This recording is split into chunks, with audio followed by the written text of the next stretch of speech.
Next problem cot 4x into sin 5x plus sin 3x.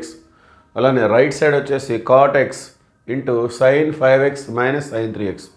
LHS RHS రెండు కూడా same అని చెప్పేసి మనం ప్రూవ్ చేసుకోవాలి. సో మనం రెండింటిని క్యాలిక్యులేట్ చేసుకుందాం. సో ఇక్కడ cot 4x, సో ఈ బ్రాకెట్లో మనకి sin c plus sin d, 5xని cగా తీసుకుందాం, d 3xని dగా.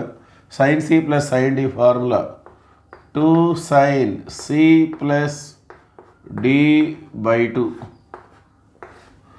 అట్లానే cos c minus d by 2.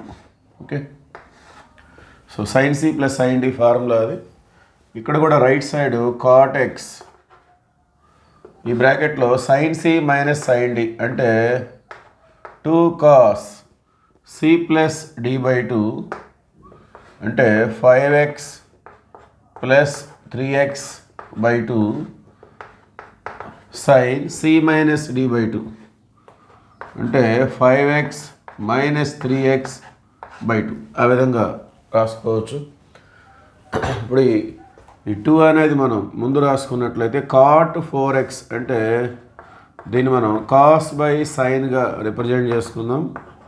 cos 4x by sin 4x.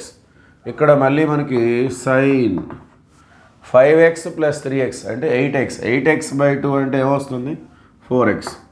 అట్లానే cos 5x మైనస్ 3x అంటే 2x, 2x బై 2 అంటే x. ఇది ఎల్హెచ్ఎస్. ఇక్కడ కూడా cot xని మనం cos x బై sin xగా రిప్రజెంట్ చేద్దాం.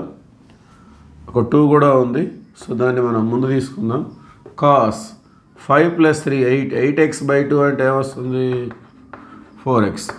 అట్లానే sin 5x minus 3x 2x by 2, 2x by 2 అంటే ఏమొస్తుంది sin x. సో ఇక్కడ sin x sin x both NR and DR. అట్లానే లెఫ్ట్ సైడ్ కూడా sin 4x sin 4x రెండు మనం క్యాన్సిల్ చేసుకున్నట్లయితే remaining, what is the remaining here 2 cos 4x cos x, 2 cos 4x cos x. అట్లానే right side కూడా మనకి ఏముంది 2 cos x cos 4x, 2 cos x cos 4x. So రెండు వైపులా కూడా ఒకే టర్మ్స్ ఉన్నాయి, అన్నీ కూడా మల్టిప్లికేషన్లో ఉన్నాయి. సో ఎలా ఉన్నా ఇబ్బంది లేదు. 2 cos 4x 2 cos 4x cos x. Okay, therefore LHS is equal to RHS. LHS is equal to RHS. Okay, so that is the solution. Thank you.